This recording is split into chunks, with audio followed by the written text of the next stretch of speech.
Good morning, Mr. Kutcher. Good morning, Your Honor.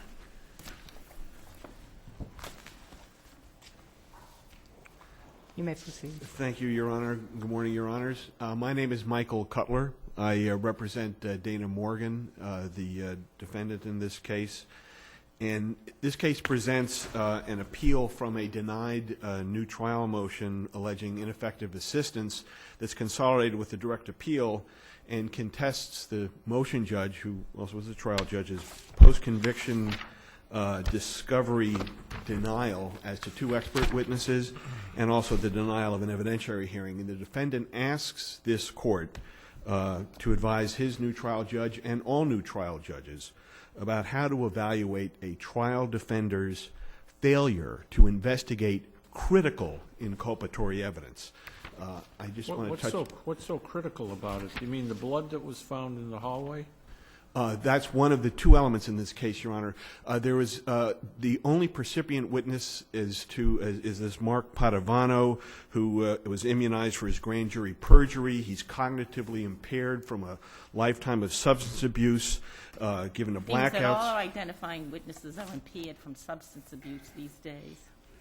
Pardon me, Your Honor? It seems that all our identifying witnesses are impaired from substance abuse these days. Well, Your Honor, substance abuse is rampant throughout society. I don't mean to make it... The expert, if hired, would say what? That this wasn't the defendant's blood? Well, Your Honor, we don't know what the expert would say. If I could just put this the other way, in terms of pretrial, had the defender in this case sought expert evidence to look at this information, which is of critical inculpatory value. The prosecutor mentioned it in his closing. The DNA is mentioned. But the defendant in his confessions already said he was in the hallway, wasn't he, and had cut his hand or something that day, and that therefore accounted for the blood? That could, Your Honor, but the fact of the matter is that, first of all, these are recanted confessions, so that the only eyewitness here has walked away from this testimony. So the corroboration, this forensic corroboration, is absolutely critical. And as this court has said in the Baker case, with the duty to conduct an independent investigation of the facts, including the forensic evidence on which the Commonwealth intended to rely. So he gets an expert, and it comes back and it says it's the defendant's blood. You can see what the final argument would be like then, can't you? The prosecutor saying his own expert has now proved it's his blood. Well, Your Honor, hindsight's 20/20, and we don't know what would have been that result of that investigation because it was not done. The trial counsel could make a reasonable strategic judgment that I'm not going to challenge that because I can weave it into this. I had a cut on my hand. That's how it got there. If it had come back, I mean, to play the what-if game, Your Honor, if it had come back that it was not the defendant's blood in the hall, that might have led to a very different way of presenting this case because there was virtually nothing else that tied him. There was But the you've fingerprints got 4 confessions tie him. I mean, you've got to deal with those 4 confessions. Your Honor, the 3 confessions, and second of all, they were given in a short sequence, Your Honor, 2 years after the event, and they had nothing to go on. The primary suspects in this case, the defendant's son, whose fingerprints were found inside the apartment, Mark Padovano, who had a motive because of his abused girlfriend, who had this blood on him, and this the defendant's son the morning after this offense, the bloody pillowcase of Mark Padovano's. You don't analyze an ineffective assistance claim on what I call the what-if doctrine. You analyze it on the basis of did the trial attorney have any reasonable tactical basis for not requesting the expert? Well, Your Honor, if the answer to that is yes, that's the end. Forget the what-if. Well, but Your Honor, Baker says that if you don't commence an investigation at all, that can't be a reasonable tactical judgment. I would suggest that you can play what-if. It can't be a universal categorical rule. We have a lot of cases where trial lawyers do not investigate this or that because their strategy is locked into a goal that's different from investigating this or that. As a matter of fact, they'd prefer not to investigate this or that because it could lead to more bad news for their client. If the attorney had investigated the blood and it had come out to be his client's blood, wouldn't he have just about been prevented from contesting this at trial? Of course. That's true, Your Honor, but without doing an investigation, you can't make these types of strategic judgments. But if you make the investigation, it's quite a risk. Your Honor, I you think make you the might be ineffective for making the investigation. With respect, Your Honor, I think that making an investigation and then deciding which cards to play is different than not investigating certain things and just letting things What go. do you do with a case where the defendant has confessed 4 times? Your Honor, there were 3 confessions. They were Well- fairly sequenced. Well, three, I mean, there are 4 statements.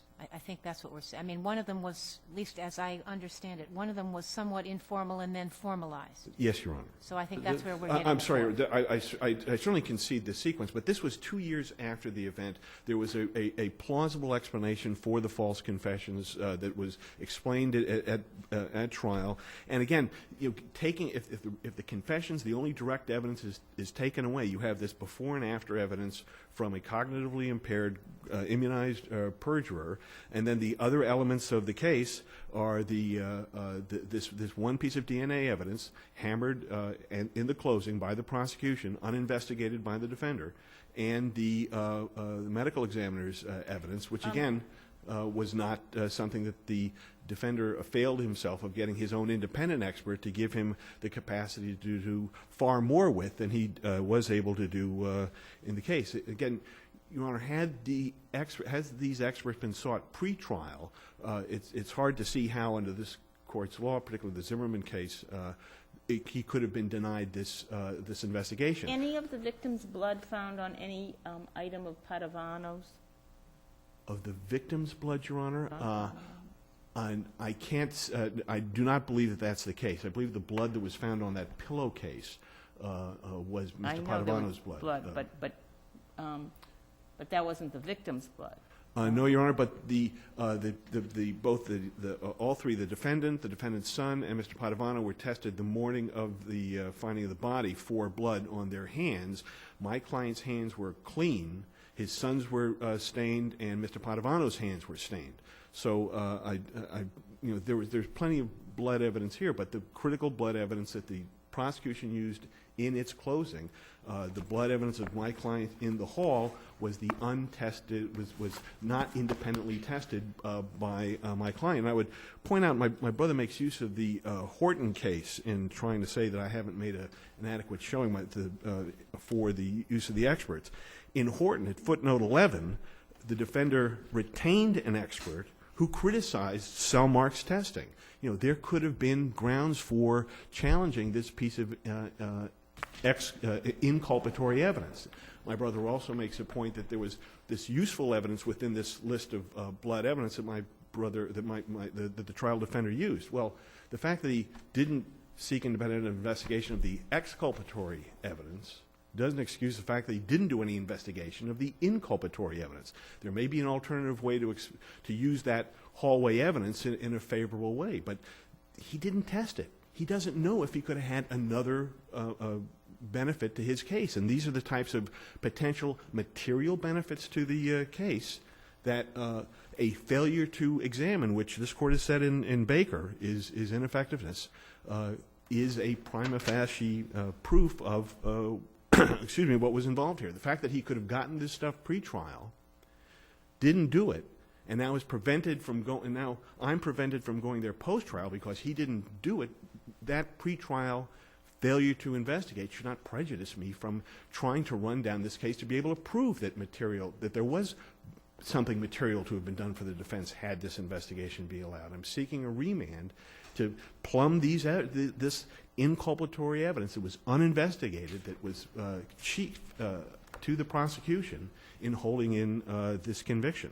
And I would respectfully suggest that given the importance of this forensic evidence, the only thing that ties my client in, other than this Padovano, who's himself a suspect in this case, is the kind of critical inculpatory evidence that ought not be permitted to go uninvestigated, even in a post-conviction proceeding. I think I make the prima facie case that under Baker there was critical acceptance, a critical failure to examine, failure to investigate, critical inculpatory evidence. That gives me my prima facie case, which gives me my entitlement under the Daniels case, the 2005 case that controls the the post-conviction discovery discretion to give me the right to a remand to get this information looked at. We look at this information, it's not useful, that's another issue for me to address at a different time. But without that benefit, my hands are tied by the trial defender's ineffectiveness, by the trial Remind me, defender's failure to investigate. what use did the prosecutor make of this blood drop found outside the victim's hallway in the closing argument? The reference to the DNA evidence appears on page 82 of the closing argument, volume 4, Your Honor, and he uses it to say, to tie him to the crime scene. Again, the problem that the prosecution has with this crime scene is that there's nothing. Crime scene is actually in the apartment, not in the hall. Exactly, Your Honor, and that this is the closest that he can get my client there without the benefit of his recanted confession. Well,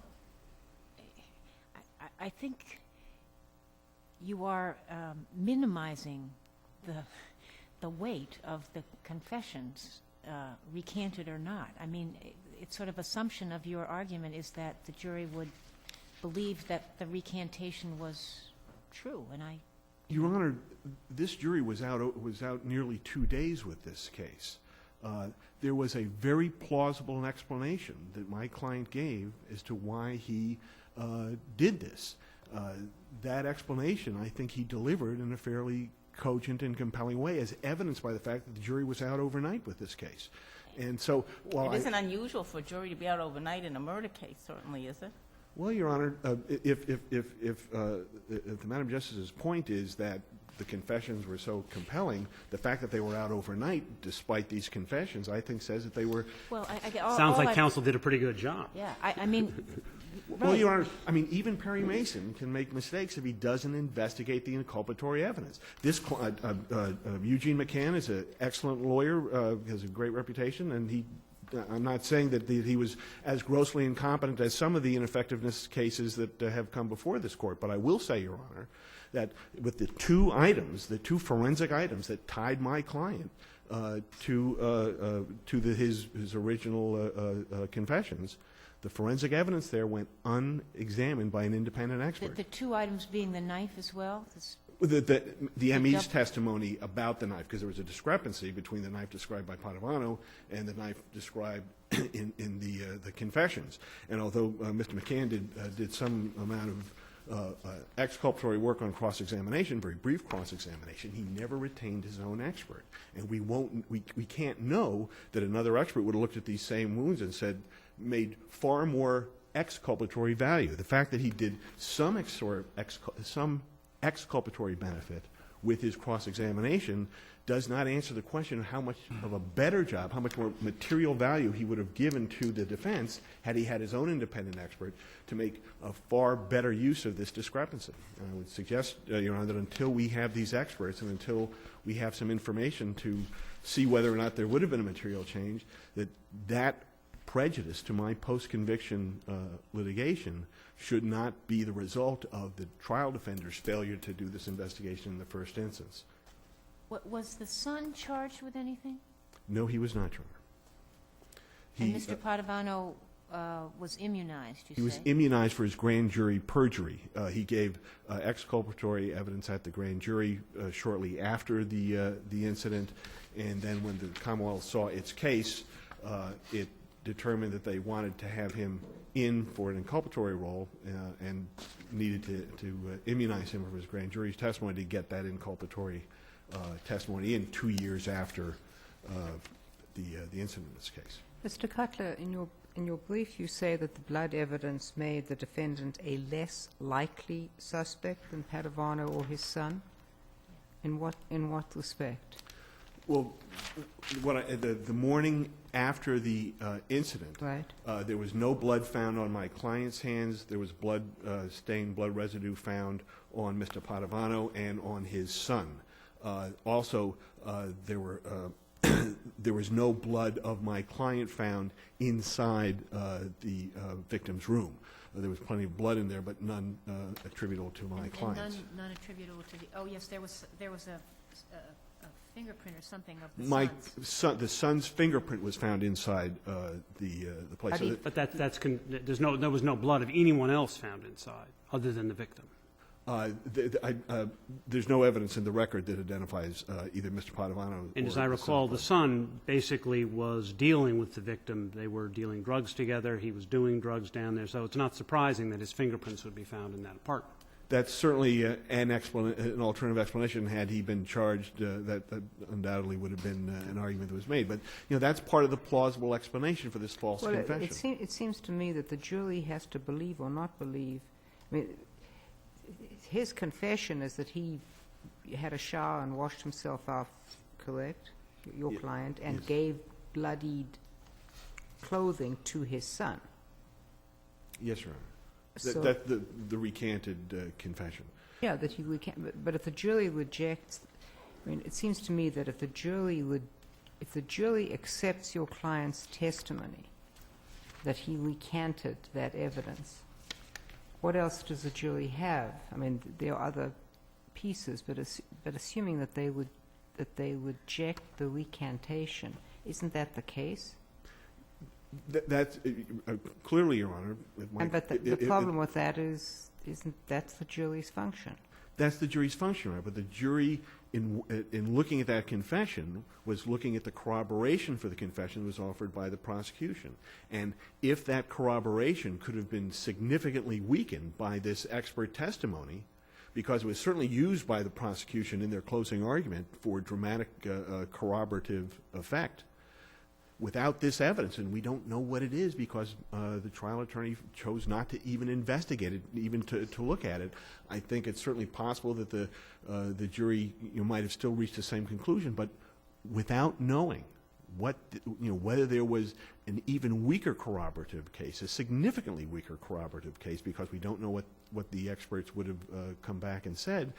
It's hard to it's speculation to know to say the jury would have said the same thing, and where this information, again, I come back to the fact that the forensic evidence that was unexamined is critical to corroborating the prosecution's view of the recantation being false and the original confessions being true.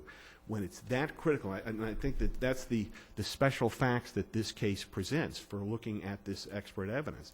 The Horton case, the cases cited by my brother, several of those cases say that the forensic evidence wouldn't have made a difference because the forensic evidence wasn't critical, wasn't a substantial. Defendants the forensic evidence was not a substantial part of the Commonwealth's case. That's the Erdley case, the 1999 case. In this case, it's the whole case. But it's the whole case absent the confession. Well, Your Honor, the confession, the only eyewitness, my Can I client. ask you one other thing, Mr. Cutland? Forgive me, I may just be mixing up things, but again in your brief, talking about the hallway, the blood evidence in the common hallway, you say when the defender stipulated that it matched the defendant. Yes, Your What's Honor. that? Who stipulated? The defense The does. trial defender, the trial attorney, Okay. Mr. McCann stipulated. Because there was DNA results that linked Right. it. So this is not a case where, I mean, all you're saying is that evidence was important to the Commonwealth. It's not that you've got some reason to think that Cellmark was wrong, other than some general feeling that, well, Cellmark isn't perfect, and in other cases they've been questioned, right? I mean, there's nothing specific about the results in this case, correct? Your Honor, I have no basis for saying that there's something extrinsic or something came out in the record, because all the DNA evidence was stipulated, so that there's nothing to pull out. I'm just saying that where the fact that there's any number of elements except one that's exculpatory, so he wants to use it in, the fact that he didn't investigate the only piece that's inculpatory. That's the But critical doesn't piece that should have been doesn't investigated. Doesn't it really, though, cry out for this was strategic? The rest of the DNA evidence is very favorable to your client, because there isn't any. And so Mr. McCann's weighing these things. He's got a theory of this defense. This fits into it. Your Honor, the the matter was uninvestigated. There should have been an evidentiary hearing if it's to plumb this exact issue. I think I've cast substantial doubt on his failure to investigate this critical inculpatory evidence. I would suggest, Your Honor, that a remand to plumb these issues would be the appropriate disposition in this case. Thank you, Mr. Cutler. Thank you, Your Honor. Mr. Curtin? Good morning, Kevin Curtin, Assistant District Attorney from Middlesex. We have a case here where the defendant confessed 3 times. Okay, Pavano is not the greatest witness in the world, but the jury probably accepted him. And we see a strategy on the part of trial counsel not to challenge what is undoubtedly an impeccable DNA result. That's what it is. That's the problem for the defendant. And we don't decide these cases on a what-if basis. We decided on whether a strategic judgment was made, and there appears to be one made. Is there anything else to the case? There really isn't. There's there's no showing that it could have accomplished anything material for the defendant. So in the absence of any such showing, there can be no ineffective assistance of counsel. And that's really the only issue that is raised here. There are subsidiary issues concerning the sufficiency of the evidence, but certainly where someone's confessed 3 or 4 times, if you count the confession to his own son, and with the corroboration that we have, that's sufficient under Ford. There are issues that the defendant has waived, such as the propriety of introducing the surreptitiously recorded statement that was taken by the Texas police. Yeah, that's not challenged. Not challenged. And so really that's what the case was about, is the jury's ability to weigh the evidence in the case. What weight was the jury going to give to Well, let me ask you this, though. What if the defendant had presented an expert that said that the wounds inflicted on the victim were inflicted by a single-edged knife? By a single? Single-edged knife. Yeah. Yes. Where the defendant, in his confession, which he recants and alleges was a false confession done for his son, to protect his son, says that he stabbed him with a 2-edged knife. What if it's apparent that it could not have been that way? Doesn't that really go to whether or not the confession was real? Perhaps if there was, in a different set of facts, that might be a distinguishing circumstance where if it really was important as to the nature of the knife. Well, wait a second. Here, Didn't the Commonwealth's, didn't the medical examiner admit in cross-examination that it could have been a single-edged knife? some of them, yes, that's right. So couldn't counsel reasonably have thought, well, I've got the important admission I need, that it could be a single-edged knife. Why take a chance on yet another expert nailing me to the wall with a double-edged knife? Exactly, and that's exactly what would probably have happened, because this type, given the depth of the wounds, the nature of the knife that was described by Padovano and also corroborated by the defendant's own confession, it's the kind of knife that at some point becomes single-edged, and if it's plunged in deep enough, it's going to leave a blunted edge. I take it the knife was never recovered. Correct. There were photographs that were used with the medical examiner to help him explain the way in which a knife that's double-edged towards the tip but blunted up towards the hilt would leave the type of blunted wounds that are seen in this case. So it's really entirely speculative and probably extremely unlikely that an expert would have given that type of opinion, given the fact that it's inconsistent with what we know the characteristics of wounds that like this, where obviously if they're blunted at one end, that suggests that the weapon was blunt at one end, and it's hard to imagine how an expert would have added anything to the equation, especially where the medical examiner, the assistant medical examiner, was subject to cross-examination, and it was all very plain for the jury to consider for themselves. So, you know, the defendant's confessions were the problem. The confessions were well corroborated by the physical evidence. The confessions revealed knowledge of things that the defendant could not have known unless he had been there or had done the stabbing. They were well corroborated by evidence of motive. That motive shows in the tape-recorded confession that was introduced in evidence and played by the prosecutor in summation vividly.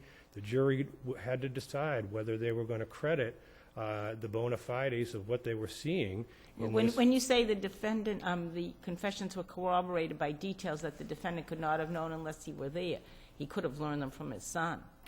Well, he said that he had learned them from some other people, but there are some things that he couldn't have learned, probably from his son. There's no evidence. No, I mean, if his son was a killer, he could have learned them from his son. Well, the nature of the stab wounds, how many there were, the medical examiner couldn't even tell, so I suppose he could have learned that if the son had told him. The nature of the knife, the son could have told him about that. The details, however, of the way that the attack took place in the room, the way that they moved around the room, the location of the refrigerator, the way that the victim moved over to the love seat, that becomes much more difficult.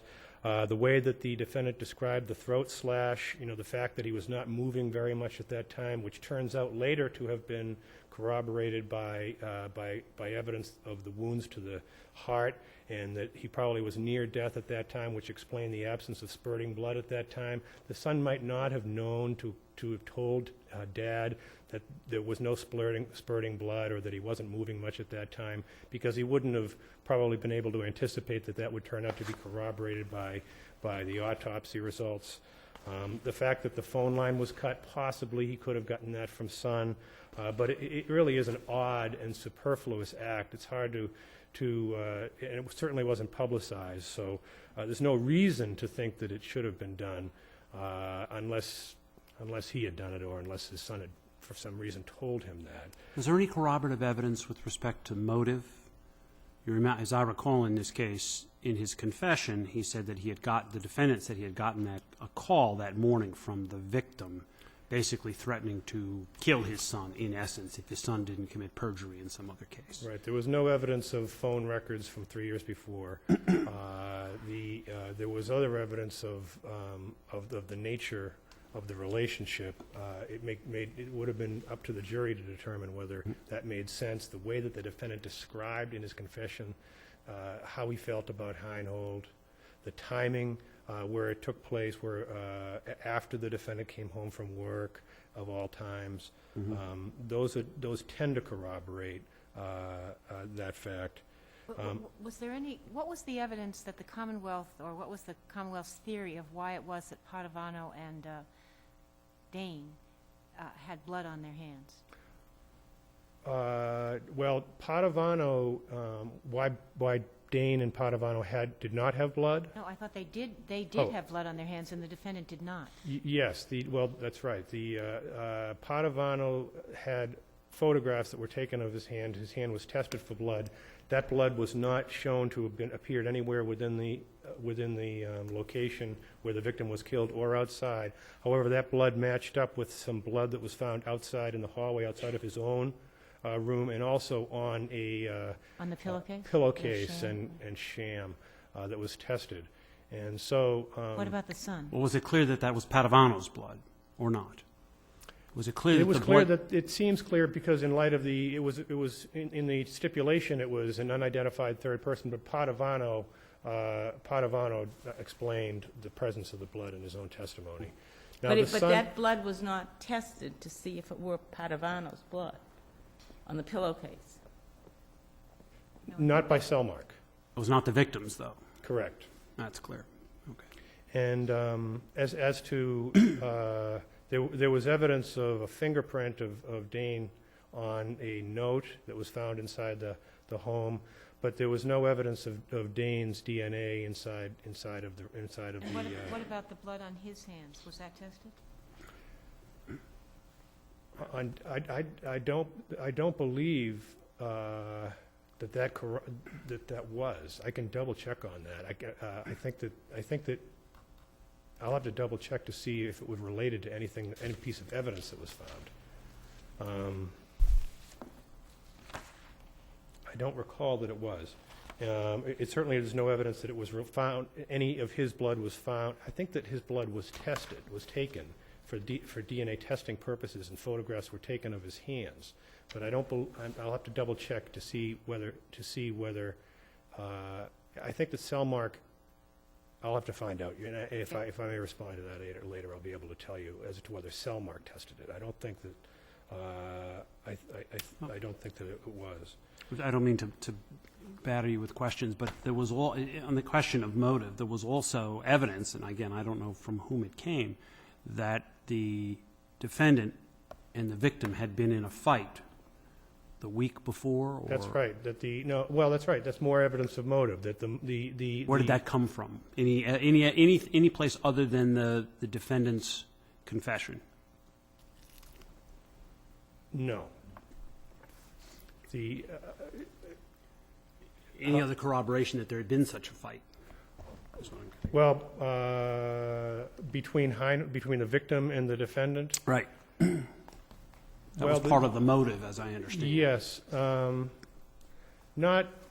was evidence that it had to do with the son Dane's violation of probation that was pending, that was unchallenged and which made sense as in context. But the evidence of his motive was principally from himself. Okay. And the jury would have had to have evaluated what weight to give that in light of the vivid depiction of that was contained in the confession that he gave in Texas. So there was plenty of other corroboration, and the problem.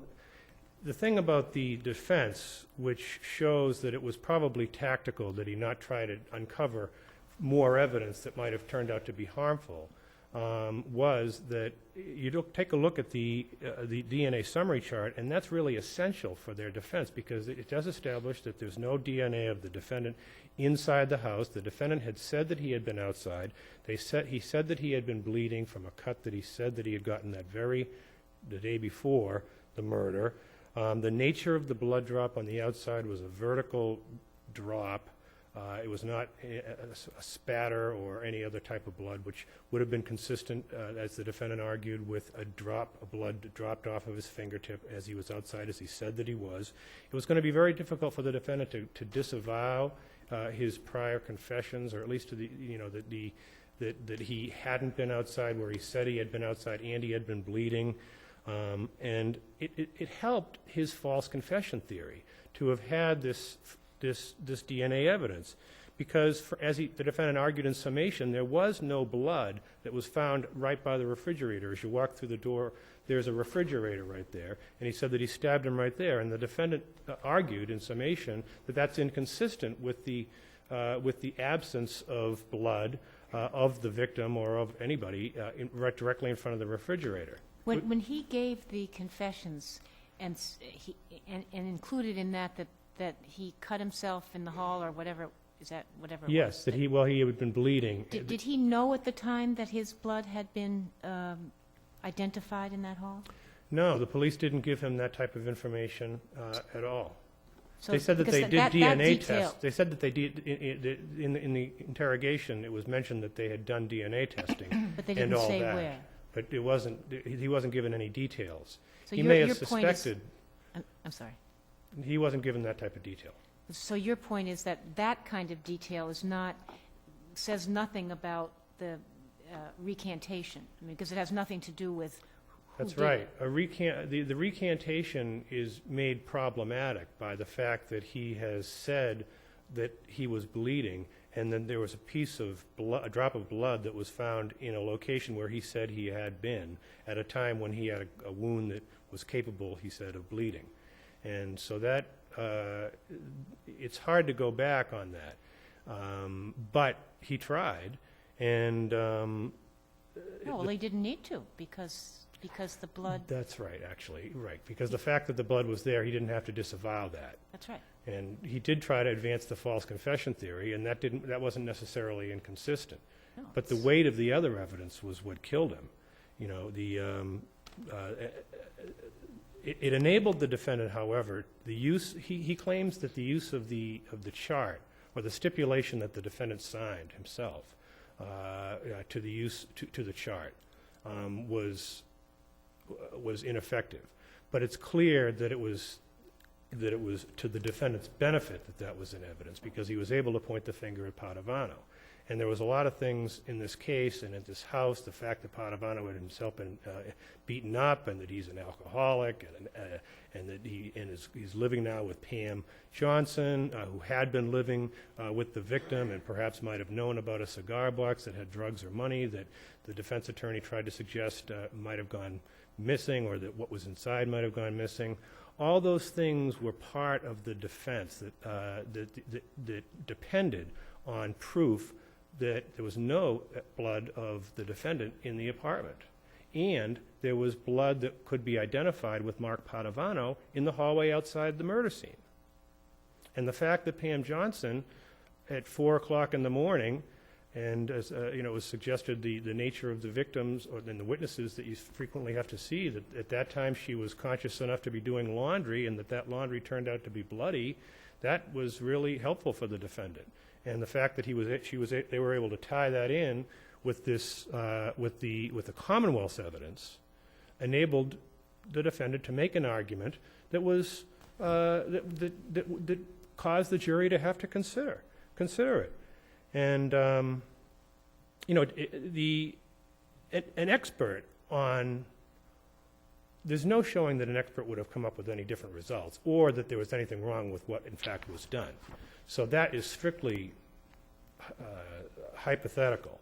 And the expert on what type of knife might have caused the wounds, there might have had to have been a better foundation as to than we have in this record as to allow what kind of expert testimony. It surely would have been up to the judge's discretion to consider whether a foundation had been laid, because the evidence in this case was that it wasn't an exact science to the knowledge of the assistant medical examiner. On a different foundation, perhaps, there might have been further opinion evidence, but that, again, is also speculative. So that's why it can't be ineffective assistance, and for the same reason there can't have been a prima facie showing warranting appointment of post-conviction experts, because the defendant hadn't shown that any better work would have accomplished something material. That's the prima facie showing, the elements of ineffective assistance of counsel. And the judge surely had discretion to consider the motion, the affidavit of counsel, which was not particularly damaging from the Commonwealth's perspective as to what he did, and also her knowledge of the facts and in determining that there wasn't a substantial issue rated warranting an evidentiary hearing. Because this was really about the jury's evaluation of the credibility of people like Mark Padovano, their weight, the way they thought they should consider the defendant's confession, the vividness of that confession. These types of disputed facts, how do you weigh the evidence? That's classic jury function. And the weighing of expert opinion was really unimportant in this case. Thank you, Mr. Kirkman.